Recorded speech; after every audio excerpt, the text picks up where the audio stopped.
Guys, dito tayo magpapalit tayo ng fluorescent LED bulb. Ngayon, ang ipapalit natin ay double-ended light. Ang dati kasi single-ended light. Ngayon, ito yung tinatawag na single-ended light. Input, AC input. Ito yung single-ended fluorescent. Tapos yung isa, ito yung double-ended. Baliktad. Double-ended. Yan.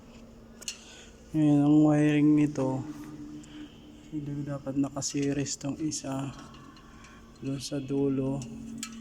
Pumunta rin dito. Yan. Mangyayari yan, puputulin na natin tong isa na to. Putulin natin tong isa na nakaseries. Ang lalabas ng double-ended doon sa kabila, ito neutral, tapos tong line source nya dito yung line, kaya line tapos sa dulo neutral na tinatawag na double-ended lamp. Ito ngayon, puputulin natin to.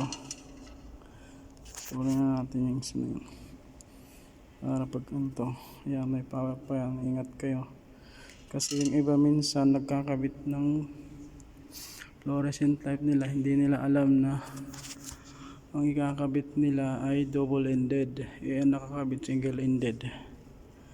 Nangyayari, pumuputok. Pagputok, kasi hindi pwedeng single-ended to double-ended ang dating wiring ng single-ended. Kasi yan magiging labas niyan eh. Apat single-ended, may nakaseries na isa. Pero pag double-ended, dapat na lang isa doon neutral, tapos line.